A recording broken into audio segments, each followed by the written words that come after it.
Assalamualaikum warahmatullahi wabarakatuh.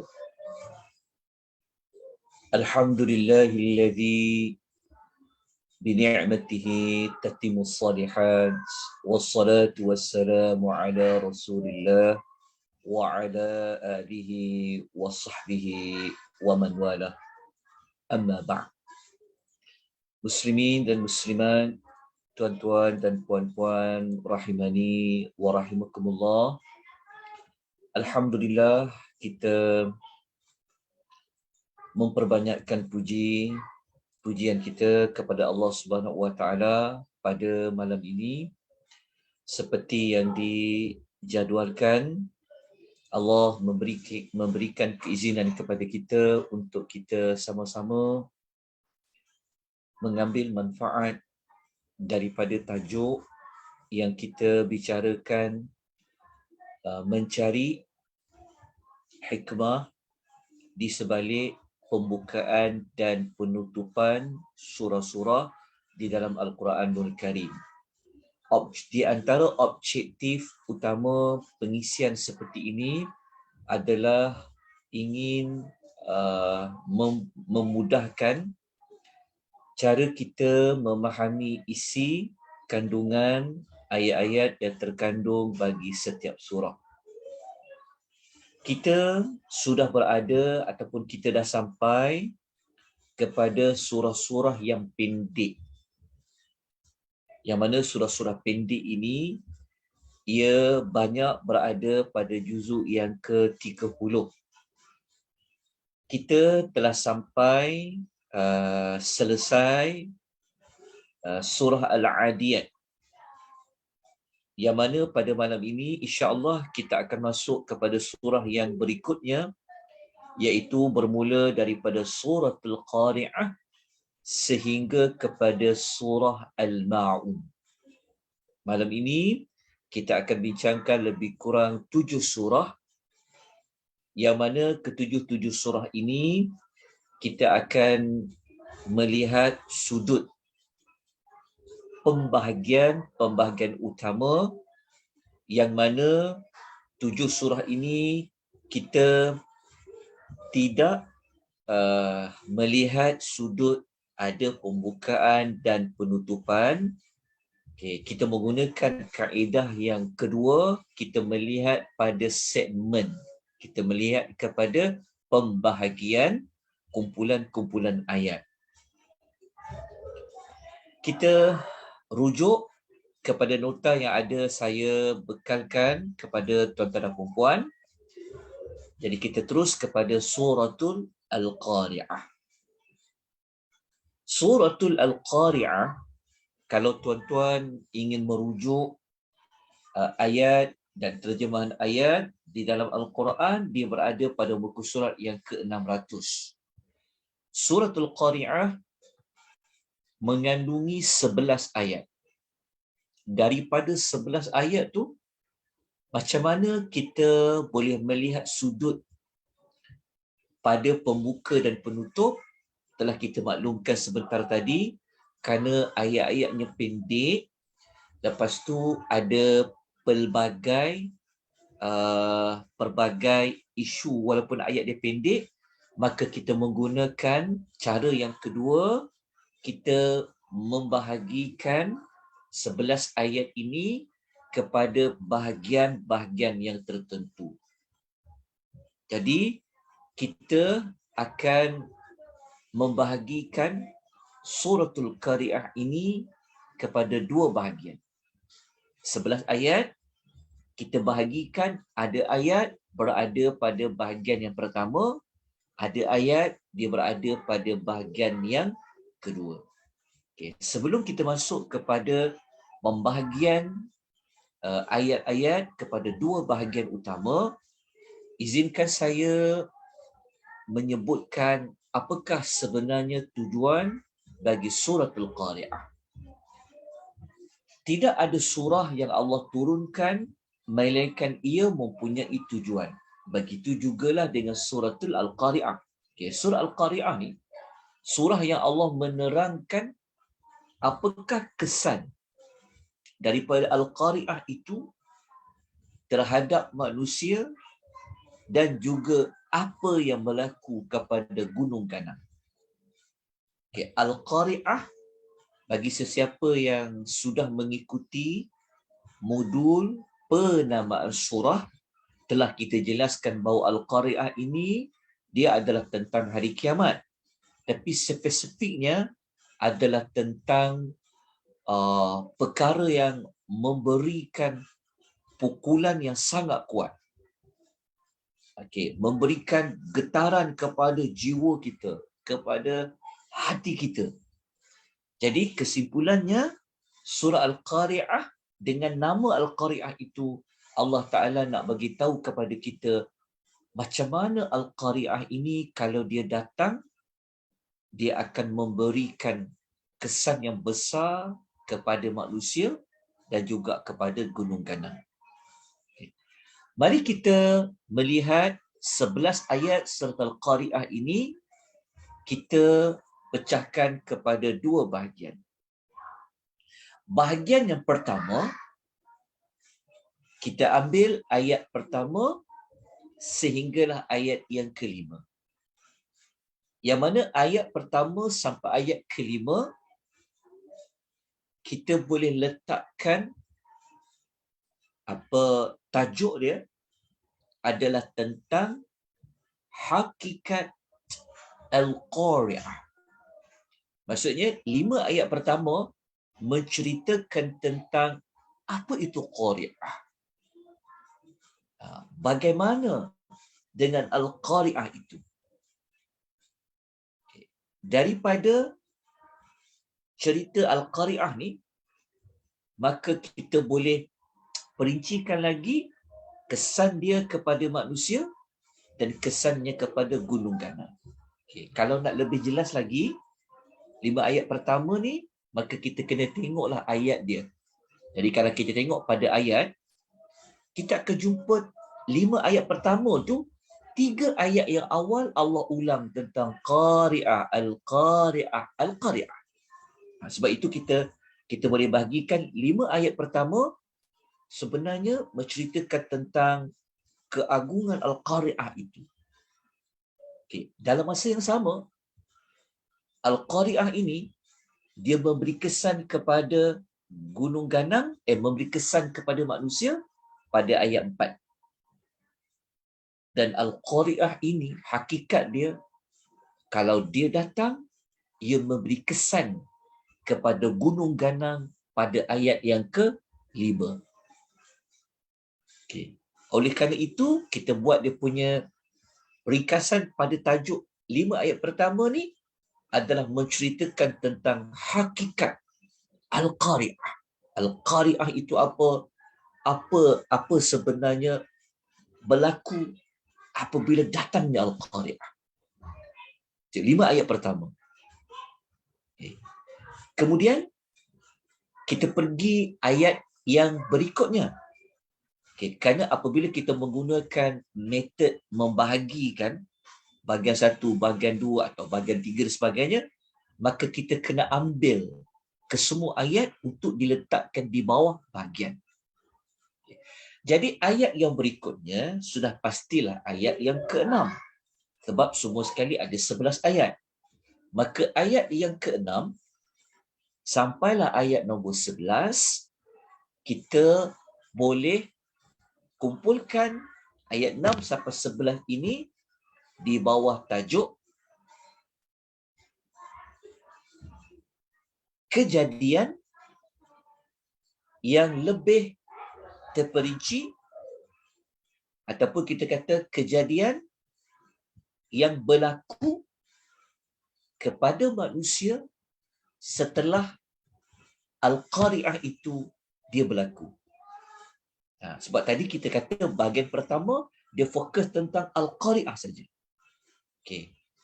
Tetapi bermula ayat 6 sampailah kepada ayat 11, Allah menceritakan, lepas Qari'ah ni datang, apa sebenarnya peristiwa, kejadian yang berlaku.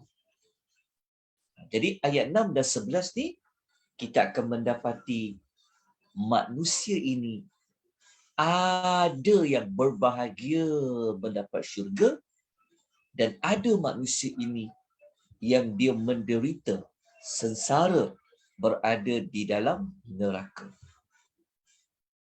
Nah, bahagia dengan syurga dikaitkan dengan timbangan amal kebaikan melebihi keburukan. Sengsara dengan neraka iaitu amal baiknya lebih sedikit, lebih ringan daripada amal buruknya. Jadi, maklumat-maklumat ini kita letakkan dia di bahagian yang kedua. Jadi, bahagian pertama, fokus tentang Al-Qari'ah, Al-Qari'ah, Al-Qari'ah. Tapi pada bahagian yang kedua, perincian kepada Al-Qari'ah setelah dia tiba, setelah dia berlaku. Apakah peristiwa yang berikutnya? Itu yang kita cerita pada bahagian yang kedua. Okey, selesai untuk kita mempelajari suratul Al-Qari'ah. Okey. Modul ini ataupun pengisian ini kita tidak akan mentadabbur 11 ayat. Sebab modul ni bukan modul untuk tadabbur ayat. Tetapi modul ini adalah modul bagaimana kita nak memahami ayat-ayat bagi setiap surah.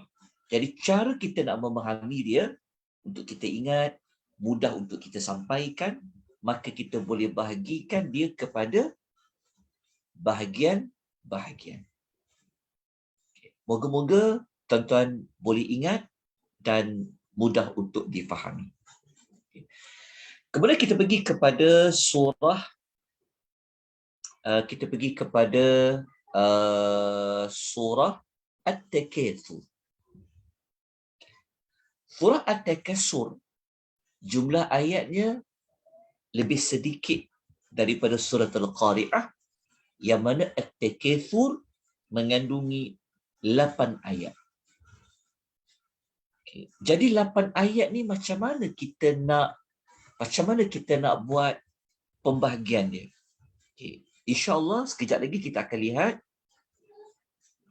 pembahagian 1, pembahagian 2, walaupun dia 8 ayat. Okay. Sebelum kita masuk kepada pembahagian 8 ayat ini kepada 2 bahagian, izinkan saya mengulangi apakah objektif bagi surah At-Takatsur. Surah At-Takatsur, surah yang suasananya adalah suasana memberikan amaran. Surah yang memberikan amaran. Amaran kepada siapa? Kepada sesiapa yang dia memperbanyakkan, dia bermegah-megah dengan nikmat dunia. Sedangkan nikmat dunia yang dia bermegah-megah tadi tu, yang dia berbangga-bangga sangat tu, sebenarnya dia akan musnah. Tetapi yang kekal adalah akhirat. Okay. Jadi surah At-Takatsur, sebab daripada tajuk pun bermegah-megah kan. Ini telah kita jelaskan pada modul penamaan surah. Belajar nama pun dia sudah memberi gambaran awal. Okey, tapi kalau kita tengok pada tujuan surah, kalau kita baca ayat dia nada dia punya maksud ayat itu ayat yang memberikan amaran. Jaga-jaga. Dan kalau kamu ada sifat At-Takatsur, apa yang akan berlaku kepada kamu? Kamu lupa di ada akhirat itu ada azab yang kekal. Okay. Jadi itu objektif surah itu At-Takatsur. Jadi kita tidak akan memperincikan secara panjang lebar kerana kita bukan masuk kepada perbincangan ayat demi ayat, tapi kita hanya melihat kepada pembahagian 8 ayat kepada 2 bahagian. Okay. Bahagian yang pertama, okay, amaran dari Allah terhadap sikap manusia yang lalai terhadap kehidupan akhirat. Okay, ayat 1 sampai ayat 5. Kalau kita nak lihat macam mana boleh dapat perkataan amaran tu. Kalau kita tengok ayat, kita akan jumpa bentuk amaran dengan kalimah kalla thumma kalla, lepas tu ada kalla. Cuba tak? Kalla, kalla, kalla. Kalau kita belajar tadabbur, penggunaan kalimah kalla, salah satu daripadanya fungsinya adalah untuk az-zajr, untuk memberikan amaran, mencela dan sebagainya. Sebab tu kalau kita lihat ada 3 kali kalla. Maksudnya 3 tu sebenarnya adalah amaran. Jadi 5 ayat pertama Allah memulakan dengan memberikan amaran. Tapi amaran terhadap apa? Terhadap siapa? Terhadap at-takatsur hatta zurtumul maqabir. Terhadap perbuatan yang bermegah-megah. Sehinggalah sampai masuk kubur.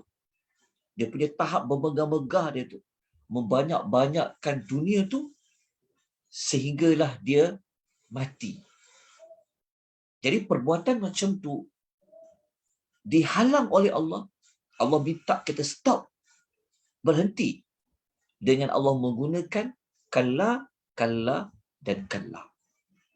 Oleh kerana itu, kita letakkan 5 ayat pertama fokus tentang amaran terhadap mana-mana manusia yang dia lupa tentang kehidupan akhiratnya.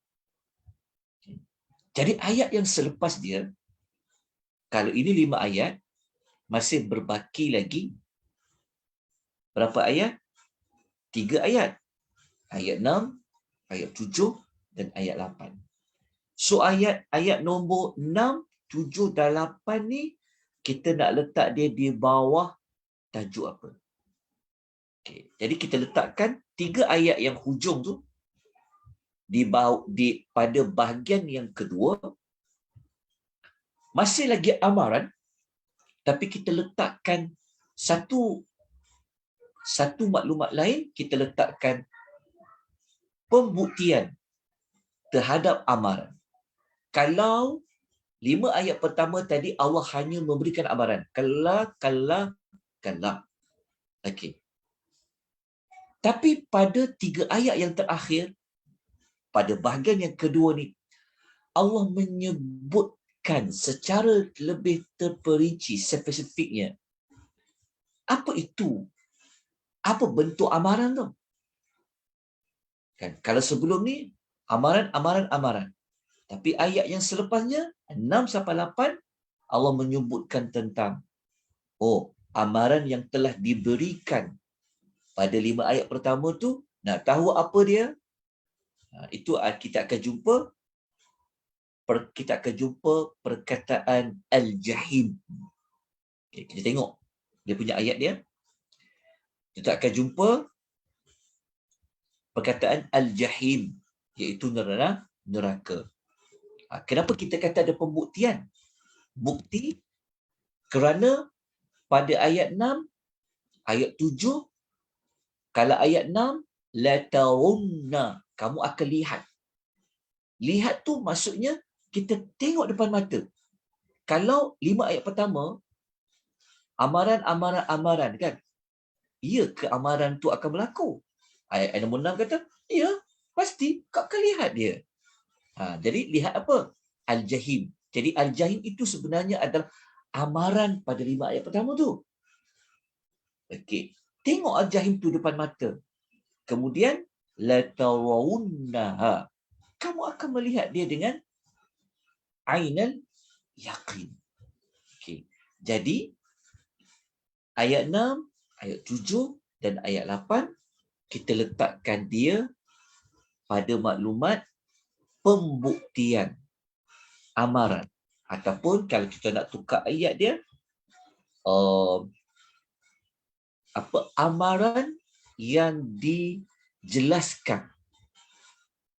Kalau sebelum ni kata kala, apa amaran tu? Maka kita boleh letakkan pada bahagian yang kedua. Okay. Jadi kalau kita nak ingat, mudahlah sebelah ayat tu. Nak ingat satu-satu ayat, mungkin macam kita ni tak ingat ayat 1 pasal apa ya, ayat 2 pasal apa ya, ayat 8 pasal apa. Mungkin kita tak ingat. Tapi kita duk ingat, okey, surah At-Takatsur, kata kunci dia pasal memberikan amaran. Okey. Ada ayat memberi amaran, ada ayat yang menyebutkan apa amaran tu. Wujud keamaran tu. Apa bukti amaran tu? Jadi, senang kita nak sampaikan. Okay. Kemudian, kita pergi kepada surah yang berikutnya, iaitu Suratul Asr. Okay. Surah Al-Asri, surah yang ke-103. Okay. Kenapa pada Suratul Asri kita letakkan maksud dia waktu athar? Okay. Kita memang tak sempat nak ulang kembali perbincangan kenapa Al-Asr itu dikatakan waktu asar. Okay. Maklumat ini tuan-tuan kena kembali melihat semula. Okay. Rakaman tentang modul penamaan surah kita telah terangkan. Okay. Tetapi saya sebut sikitlah.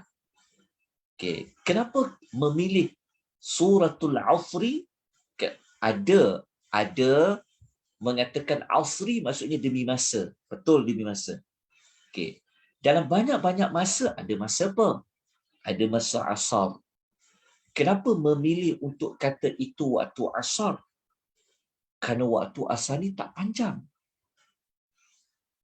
Kan? Waktu asar ni dia tak panjang. Maknanya pendek. Lepas tu waktu asar ni pula, waktu yang manusia dalam keadaan dia sibuk. Kita telah terangkan pada penamaan dia. Okay. Jadi, surah Al-Asri ni, kalau kita melihat sudut objektif, kita akan dapati surah yang mengajak kita supaya gunalah masa. Yang masa itu sebenarnya adalah umur yang Allah bagi pada kita. Yang mana umur ni tinggal sikit je lagi. Kenapa sikit lagi? Sebab dia waktu asar tadi. Waktu asar dia pendek. Okey. Jadi waktu yang masih berbaki seperti waktu asar tu, nak kena buat apa? Berimanlah, beramal solehlah. Okay. Itu tujuan Suratul Asri. Okay. Kita masuk kepada 3 ayat. 3 ayat ni boleh juga kita bahagikan kepada 2. Okey, bahagian yang pertama kita ambil 2 ayat pertama. Okey. 2 ayat pertama Allah menyebutkan tentang manusia yang rugi. Okey, dia kata kunci dia tentang manusia yang rugi. Rugi apa? Rugi tak gunakan masa yang ada. Rugi. Okey. Tapi kita boleh juga letak kata kunci dia yang lain, penegasan manusia yang rugi. Dia macam tu. Okey, kalau kita ambil surah At-Takatsur tadi, okey, amaran, kata kunci dia yang lain, perbuatan lupa akhirat. Jadi kalau Suratul Asri, ingat tentang orang yang rugi. Tapi kita letakkan juga maklumat Allah menegaskan sampai ada 3 penegasan bahawa memang manusia itu dalam kerugian. Jadi 2 ayat pertama. Okay. Kalau ditanya, macam mana kita boleh kata ada 3 penegasan? Okay. Kita tengoklah ayat dia. Jadi kalau kita tengok ayat dia, penegasan yang pertama, Allah menggunakan kaedah sumpah. Allah menggunakan metod bersumpah. Penegasan. Yang kedua, Allah menggunakan kalimah inna. Sesungguhnya. Penegasan yang ketiga, Allah menggunakan huruf lam. Sebelum lafi itu huruf lam. Lam kat sini lah. Sini. Saya. Okey. Huruf la. Inilah maksud benar-benar. Inna, sesungguhnya. Sumpah mana ni? Wa ni adalah demi. Jadi, yang dihijaukan, yang kuning ni, dan benar-benar ni, ini sebenarnya adalah at-tawkid. Penegasan. Penegasan tentang apa? Tentang, kalau kita baca sini, isu kerugian. Okey. Jelas. Jadi, ini yang hijau, warna-warna ni hijau. Lepas tu kita letakkan tadi, pada bahagian 2 ayat pertama ni tentang manusia yang rugi tapi ditegaskan dengan 3 penegasan. Okey. Jadi, tinggal lagi berapa ayat? Tinggal lagi 1 ayat. Itu ayat yang ketiga. So, ayat yang ketiga ni kita nak letak dia di bawah tajuk apa? Nak letak topik tentang apa? Kita masih lagi ambil isu tentang manusia yang rugi. Okey. Tetapi ayat 3 ni adalah manusia yang tak rugilah. Boleh juga kalau kita nak kata bahagian 2 cerita tentang manusia yang tak rugi. Boleh juga. Bahagian pertama, kita kata tadi, cerita tentang manusia yang rugi. Ada manusia tak rugi. Boleh senang. Jadi kalau orang tanya, kan, anak-anak kita pun kalau belajar kaedah ni, dia boleh cerita. Okey, cuba ceritakan apa yang Allah bagi tahu dalam surah Al-Asri. Senang je dia kata. Okey, Allah cerita 2. Pertama, manusia yang rugi. Yang kedua, manusia yang tak rugi. Selesailah. Kan? Dapatlah juga faham anak-anak kita tentang ayat Quran tu. Bukan dia hafal, tapi apabila kita minta dia menceritakan apa yang dia hafal, sudah. Jadi kalau kita buat ringkasan seperti ini, senang. Okay. Jadi kalau nak lebih lanjut lagi, siapa manusia yang tak rugi tu? Okay. Manusia yang tak rugi tu, dia ada 4 cara dia buat. Kat sinilah. Jadi kita boleh katakan, bahagian yang kedua, Allah menyebutkan manusia yang tak rugi dengan dia melakukan 4 perkara. Sebab tadi, ayat 1 dan 2, Allah menegaskan sampai 3 kali manusia ini dalam kerugian. Kan, sampai 3 kali itu penegasan. Maka pada bahagian kedua, kita kena cari jalan. Macam mana nak selamatkan daripada tak termasuk dalam manusia yang kerugian. Jadi ada 4 cara dia. Apa 4 cara tu? Kita bacalah. Dekat ayat 3 kita akan jumpa 4 tu apa? Yang pertama, dia kena buat apa? Amanu. Dia kena beriman. Yang kedua, wa'amilus salihat. Dia kena buat amal salih. Yang ketiga, dia kena berpesan-pesan kepada kebenaran. Dia kena berpesan-pesan kepada kesabaran. So ada berapa semua? Ada 4. Jadi yang 1, 2, 3, 4 ni apa? Lawan kepada manusia yang khusrin. Sepatutnya masa Allah bagi guna untuk aman. Masa yang Allah bagi untuk wa'amilus salihat. Masa yang digunakan untuk watawassaw bil haqq masa yang Allah beri adalah watawasau bi sabr. Okey. Selesai tentang ayat ini. Moga-moga kita boleh ingat. Okey.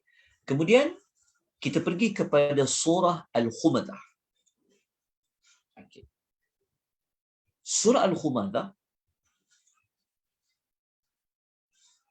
tujuan dia Allah Ta'ala hendak menerangkan tentang sikap buruk yang manusia ni duk perabihkan masa dia. Okay, nanti kita tunggu, tak lama lagi kita akan buat masuk kepada modul belajar hubungan antara surah dengan surah. Contohnya macam ni. Okay. Waktu kita belajar surah At-Takatsur, sebelum kita masuk surah Wal Asri tadi, Allah cerita tentang watak manusia yang mana? Watak manusia yang apa? Yang dia banyak habiskan masa dia dengan At-Takatsur. Okey. Jelas kat situ. Apa berkaitan pula surah Wal Asri dengan surah Humadah? Ada manusia ni pula, masa yang Allah bagi kepada dia, kerja dia asyik Humadah Lumadah, alladhi jama'a malahu wa addada. Okey. Jadi ada manusia ni kerja dia apa? Duduk Humadah Lumadah. Kerja dia tiap-tiap hari jama'a, mengumpul. Lepas tu wa'addadah, dia kira apa harta dia. Okey. Jadi tujuan surah Al-Humadah yang ada 9 ayat.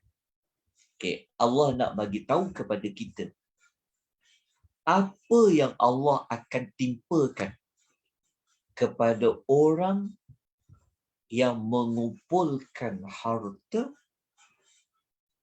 lalu dia menjadi sombong, kemudian dia tak percaya kepada hari akhirat. Jadi kita boleh kata surah Humadah adalah karakter buruk. Kalau surah At-Takatsur pun macam itu juga. Cerita tentang karakter manusia yang buruk. Okay, maksudnya surah At-Takatsur tadi, nada dia, maksudnya bunyi ayat dia tu, suasana ayat itu suasana yang memberikan amaran. Dekat surah Al-Humadah pun macam itu juga. Surah yang memberikan juga amaran, tapi dia terus pergi kepada balasan dia apa. Okay.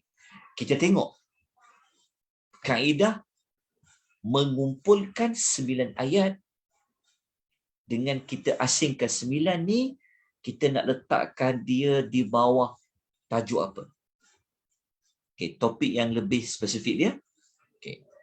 Bahagian pertama, kita ambil 4 ayat yang pertama. 4 ayat yang pertama ni, Allah menyebutkan tentang balasan buruk. Kita kunci dia, balasan buruk bagi sesiapa yang suka memburukkan orang lain, suka mengeji orang lain, suka menjatuhkan maruah orang lain, menggunakan kaedah Humadah dan Lumadah. Okay. Kenapa kita terus kata balasan buruk? Kerana ayat yang pertama sendiri pun, tengok ya, 4 ayat ni, cuba tengok, perhatikan baik-baik. 4 ayat ni, kalau kita baca, wailun ni dah celaka dah. Lepas tu ayat 4, Allah cerita tentang khutamah. Maksudnya, 4 ayat pertama dimulakan dengan wailun, kecelakaan, dan pada ayat 4, Allah menyebut apa kecelakaan itu. Al-Hutamah. Tapi Allah tak perincikan lagi Hutamah tu apa. Cuma 4 ayat ni Allah bagi tahu. Okey, ada manusia dia telah termasuk mendapat wailun. Apa itu wailun dekat situ? Apa bentuk kecelakaan tu? Ayat 4 kata hutamah. Itu neraka hutamah. Jadi 4 ayat ni, seperti saya kata tadi tu, balasan buruk iaitu apa? Al-hutamah lah. Okay, bagi siapa yang suka humadah dan lumadah. Okay. Ayat yang selebihnya, sebab dia ada 9 ayat. So ayat selebihnya kita nak letakkan dia di bawah topik apa? Okay, senang je sebenarnya. Bahagian yang kedua, iaitu ayat yang selebihnya, ayat 5, 6, 7, 8, 9. Surah Humadah, kata kunci di sini. Tadi kan kita sebut, dekat pembukaan tadi cerita pasal apa? Balasan buruk kan? Apa dia? Al-Hutamah. Tapi Allah tidak memperincikan Hutamah tu apa. Tapi pada bahagian yang kedua, Allah membuat perincian. Allah membuat perincian. Apa balasan buruk yang akan dikenakan bagi Humadah dan Lumadah? Sebab tu kita boleh jadikan dia bahagian dua. Jadi kalau kita nak tahu perincian balasan buruk itu apa, kena bacalah ayat 5 sampai ayat 9. Sebab kita bukan masuk kepada perbincangan daripada satu ayat kepada satu ayat. Okay, saya tunjukkan mudah je. Okay. Dekat ayat 5, Allah memperincikan hutamah tu balasan buruk dia macam mana. Dia berkata hutamah kan. Okay. Patut Allah ceritalah. Dekat sini pun sebenarnya dah ada perincian dalam bentuk persoalan. Sebab Allah tanya ni, maknanya Allah nak mengagungkan hutamah tu. Patut Allah ceritalah, hutamah tu apa? Api yang dinyalakan. Apa yang dinyalakan tu pula, kesan dia macam mana? Diceritakan pada ayat yang selepasnya. Lepas tu, siapa-siapa masuk hutamah ni macam mana? Pintunya akan ditutup rapat. Muqsadah. Lepas tu hutamah ni pula, balasan buruk neraka hutamah ni, apa lagi akan berlaku di dalamnya? Ada manusia diikat fi amadin mumaddadah. Jadi kita letakkan 5 ayat yang bahagian kedua ni, pada ayat 5 sampai ayat 9 adalah pada perincian hutamah yang telah Allah sebut pada ayat yang keempat. Ayat yang keempat ni Allah bagi amaran. Kalla, tengok ya, Allah kata, jangan sama sekali nanti kau masuk ke dalam hutamah. Okay. Tetapi Allah belum perincikan lagi hutamah tu apa. Jadi kita letakkanlah perincian hutamah itu pada bahagian yang kedua. Ini mudah je nak ingat. Baca surah Al-Humadah, kita ingat kata kunci dia, balasan buruk iaitu neraka hutamah. Dah boleh ingat. Walaupun kita tak hafal 9 ayat tu kadang-kadang, tapi kita boleh ingat. Kata kunci dia, balasan buruk iaitu neraka hutamah. Okay. Lepas tu kita pecahlah ikut bahagian 1 dan bahagian 2. Okey. Kita terus kepada surah yang berikutnya adalah surah Al-Fil. Surah Al-Fil ada 5 ayat sahaja. Ayatnya berkurangan berbanding Al-Humadah. Macam mana kita nak memahami surah Al-Fil ni? Okey. Kita dah menyebutkan cara nak faham surah Al-Fil walaupun di 5 ayat, kita dah sebut bahawa perlu belajar kenapa surah Al-Fil itu dinamakan gajah. Itu kita dah sebut kenapa. Okay. Lepas tu kita nak memahami 5 ayat ni, kita tengok apa objektif surah Al-Fil. Okay. Jadi surah Al-Fil surah yang sebenarnya daripada Allah cerita tentang tentera bergajah tu. Kenapa Allah Ta'ala cerita dia telah kalahkan tentera bergajah tu? Sebenarnya Allah Ta'ala, objektif dia sebenarnya Allah Ta'ala nak kita ni beriman dengan dia. Mentauhidkan dia. Macam mana cara nak beriman kepada Allah, mentauhidkan Allah? Okey, buktinya Allah telah mengalahkan, menghancurkan tentera bergajah. Bukan sekadar Allah cerita tentera bergajah itu telah Allah binasakan, tetapi cerita itu adalah cerita benar yang sebenarnya nak mengajak kita kepada Allah, nak bagi tahu hebat tak Allah. Kekuasaan Allah kan, Allah boleh buat apa saja. Jadi kalau kita dah meyakini Allah tu berkuasa, dia boleh buat apa saja seperti dia buat dekat tentera bergajah tu, maka kena buat apa kita semua? Beriman. Beriman, mentauhidkan Allah Azza wa Jalla. Okay, itu pada tujuan. Okay. Sekarang kita lihat 5 ayat surah Al-Fil ini, kalau kita menggunakan teknik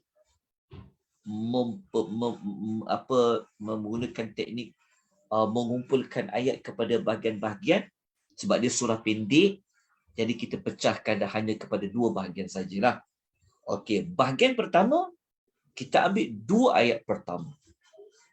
2 ayat pertama Allah telah menyebutkan bahawa Allah telah kalahkan pasukan bergajah. Maksudnya 2 ayat pertama ni kita boleh ingat pasukan bergajah tu telah kalah. Itu je mudah. 2 ayat pertama. Jadi kena tengoklah 2 ayat pertama tu. Kan? Allah Ta'ala telah kalahkan. Okey. Tapi Allah tak cerita lagi. Mungkin ada orang bertanya, macam mana Allah kalahkan diorang ya? Apa strategi yang Allah pakai? Kita pergilah ayat yang berikutnya. Jadi, ayat yang berikutnya, iaitu ayat 3, 4 dan 5, kita boleh letakkan dia pada cara. Apa tak? Cara Allah mengalahkan. 2 ayat pertama, Allah cerita tentang dia telah menggagalkan rancangan pasukan bergajah. Maknanya mereka telah kalah. Okey. Tetapi Allah tak ceritakan macam mana mereka kalah. Apa strategi Allah pakai. Jadi ayat 3 dan ayat 5 Allah menyebut cara dia macam mana.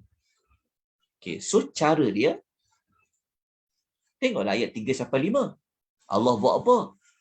Allah hantar tayran ababil. Allah hantar burung-burung yang datang berbondong-bondong. Itulah cara dia. Hanya hantar burung saja. Lepas tu Allah perincikan. Burung yang datang berbondong-bondong tu, dia buat apa?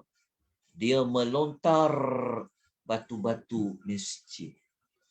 So, kesan daripada batu tu, faja'alahum ka'asfin makul. So, mudah je nak ingat. Okay. Jelas tuan-tuan dan puan-puan. Jadi, kalau kita diminta untuk menerangkan isi kandungan surah Al-Fil, kita kata mudah je. 2 perkara. Okay, surah Al-Fil, Allah cerita tentang pasukan bergajah yang telah dikalahkan oleh Allah dan Allah menerangkan macam mana mereka kalah. Okay, selesai surah Al-Fil. Okay. Kita terus kepada surah yang berikutnya, iaitu surah Quraisy. Okay. Kenapa surah itu nama Quraisy? Kita telah kupas pada modul penamaan surah. Jadi kita kena tengok balik nota nama-nama surah dan tengok balik rakaman tentang ulasan kenapa dipilih Quraisy Dalam banyak-banyak kabilah penduduk Mekah tu, kenapa dia pilih Quraisy? Telah kita jelaskan. Okey. Kita ulang sedikit sebanyak maklumat tentang apa tujuan surah Quraisy. Okey. Surah Quraisy sebenarnya Allah Ta'ala nak ajak beriman juga. Dia sama macam surah Fil, nak ajak beriman. Tapi dekat surah Fil, sudut cara nak ajak beriman, Allah memaparkan nikmat keselamatan daripada diserang musuh. Tapi dekat surah Quraisy, sudut cara nak ajak beriman tu, Allah membentangkan nikmat dari sudut hidupan. Kalau surah Al-Fil, nikmat keselamatan. Dekat surah Quraisy, nikmat ekonomi. Nikmat dari sudut ekonomi. Kan saudara ingat? Boleh ingatlah. Ingat, Al-Fil, nikmat keselamatan. Quraisy, nikmat ekonomi. Kenapa dengan ekonomi tu? Okey. Sebab surah Quraisy ni, surah yang Allah cerita orang Quraisy, dia pergi berdagang. Dia melakukan ekspor dan import. Dah wujud dah. Bahasa Arab dulu. Okey.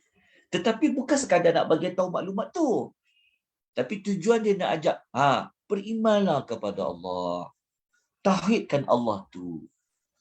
Sebab daripada nikmat ekonomi kamu berdagang tu, kamu boleh hidup. Kamu dapat keamanan. Okay, jadi kita tak panjangkan perbahasan dia. Okay, sebab kita dah kupas panjang lebar tentang tujuan surah Quraisy melalui tadabbur ayat by ayat. Okay. Kita terus pergi kepada macam mana nak meringkaskan maklumat dalam surah Quraisy. Kerana dia ada 4 ayat. Kalau 4 ayat, kita lihat pembahagian dia. Okey. 2 ayat pertama, Allah menjelaskan tentang nikmat yang Allah dah bagi dekat orang Quraisy. Allah sebut nikmat yang telah Allah bagi kepada orang Quraisy. Nikmat apa? Kita bacalah ayat dia. Nikmat dia adalah rihlatash syita'i was-sayf, iaitu mereka boleh keluar berdagang musim sejuk dan musim panas. Selamat pergi balik. Tak ada siapa kacau, tak ada siapa rompak, tak ada siapa nak rampok di tengah jalan. Tak ada lalu yang kacau diorang. Lepas tu mereka musafir ni pula dah jadi benda kebiasaan. Siapa yang selamatkan mereka pergi balik bermusafir, bawa barang dagangan? Pergi bawa barang yang banyak, tak ada siapa kacau. Balik bawa barang dagangan, tak ada siapa kacau. Itulah betul Allah lah. Okay. So musafir ni berdagang, kita panggil dia nikmat dari sudut ekonomi tadi. Okay. Lepas tu 2 ayat lagi nak cerita pasal apa? 2 ayat lagi kita letakkan dia di bawah topik perintah mensyukuri. Maksudnya kata kunci dia tentang syukur nikmat yang dapat itu. Jadi kalau 2 ayat pertama tentang nikmat berdagang, dari sudut ekonomi tadi, maka ayat 3 dan 4 menyebutkan apa kena buat setelah kamu ini dapat bermusafir, berniaga. Maka ayat 3 dan 4 ada sesuatu yang orang Quraisy itu kena buat. Apa dia? Falyabudu rabb hadzal bait. Maka hendaklah mereka menyembah Rabb kepada Kaabah ini. Maksudnya apa? Mentauhidkan Allah Subhanahu wa ta'ala. Selesailah dua ayat yang terakhir bagi surah Quraisy. Jadi mudah je ingat.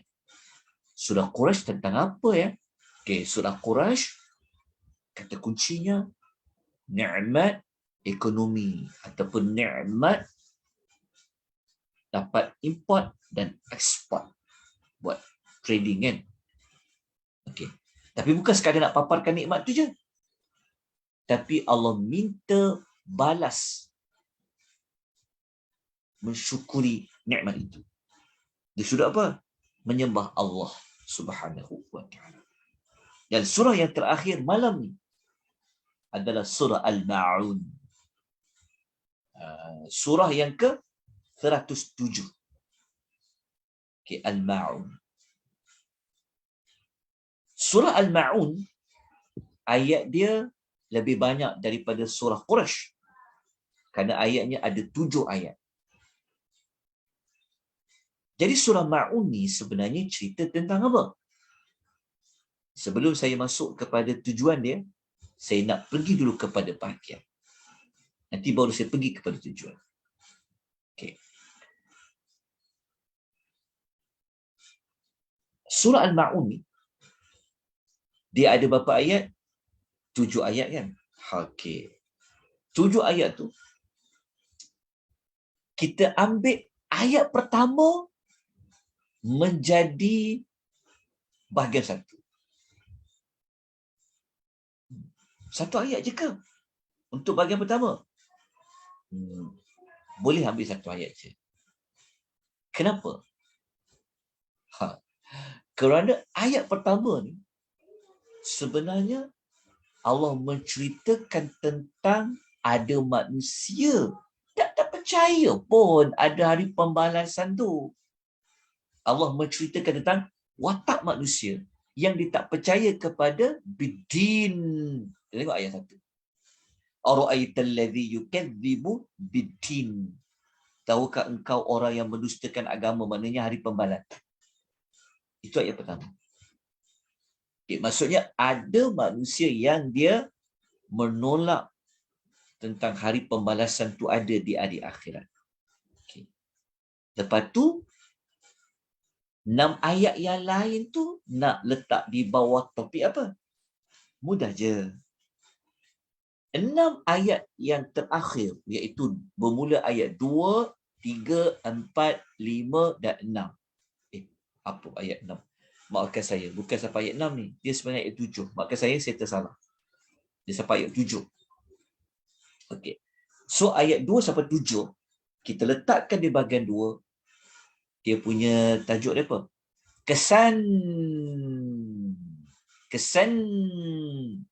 tidak percaya hari pembalasan. Kalau bahagian 1 tadi, orang yang tak percaya kepada din tentang agama, iaitu termasuklah kepada hari pembalasan. Okey. Jadi kalau tak percaya, apa yang mereka buat?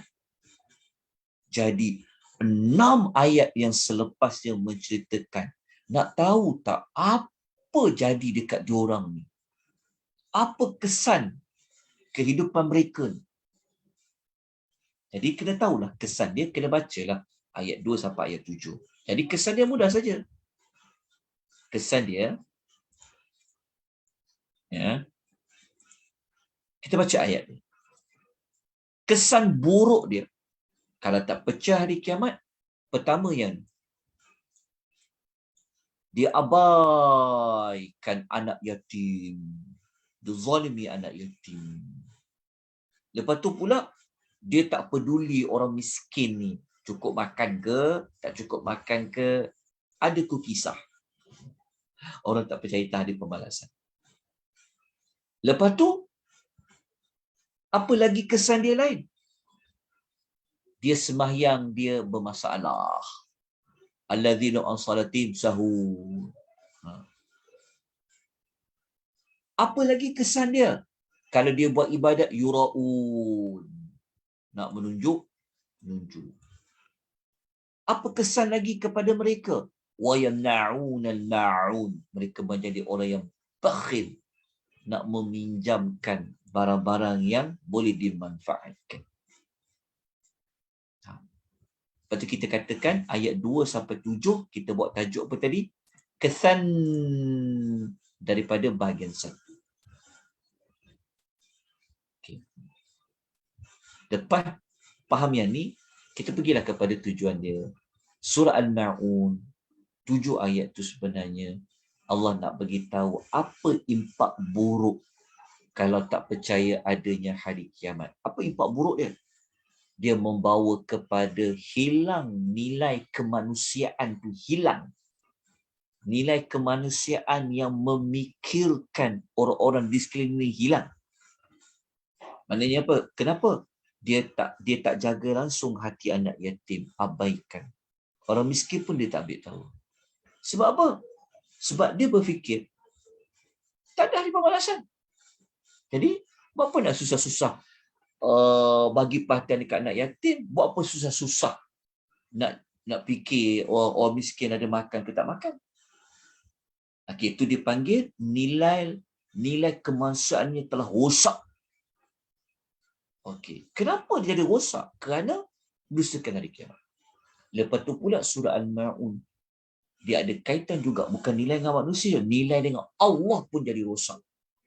Nilai dengan Allah tu maksudnya apa? Sembahyangnya sahun, kita sebut tadi, ingat tak? Lepas tu yura'un, riak tadi. Jelas tuan puan? Okey, untuk 7 ayat, mudah je nak faham ayat Quran ni. Selesailah. Okay. Boleh faham tu tuan perempuan? Jelas insya-Allah? Okey. Kita berhentilah dekat surah Al-Ma'un. Minggu depan siri akhir modul di sebalik pembukaan dan penutupan surah.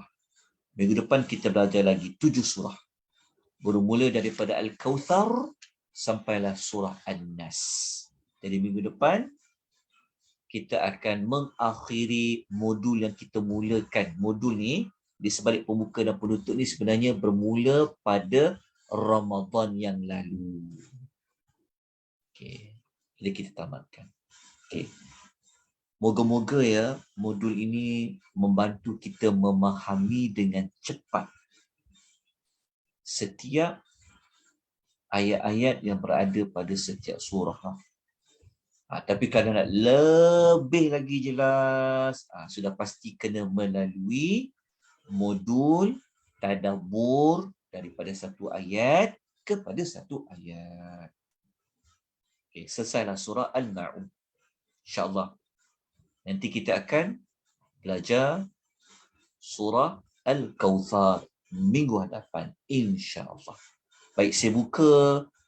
Kalau ada soalan, silakan. Kalau ada apa penambahan maklumat, silakan. Tuan-tuan perempuan, silakan kalau ada. Sebelum kita tangguhkan pengisian kita pada malam ini. Kita dah sejam dah pun. Dah pukul 10 suku.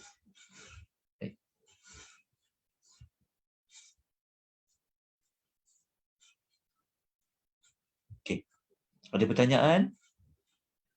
Tak ada, Ustaz. Ada maklumat yang perlu saya ulang?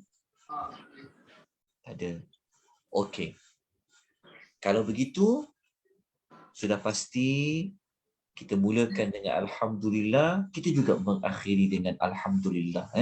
Sekali Alhamdulillah, Allah, dengan rahmat Allah, kita berjaya mempelajari secara ringkas 7 surah pada malam ni.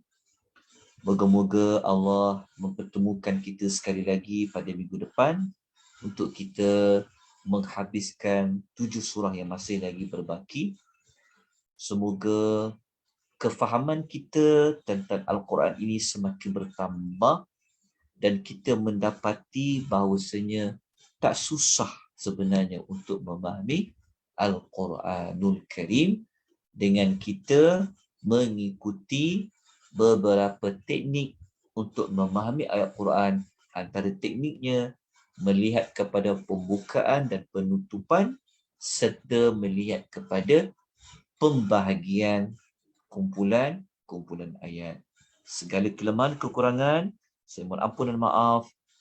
Saya sudahi dengan lafaz aqulu qawli hadza wa astaghfirullahal azim.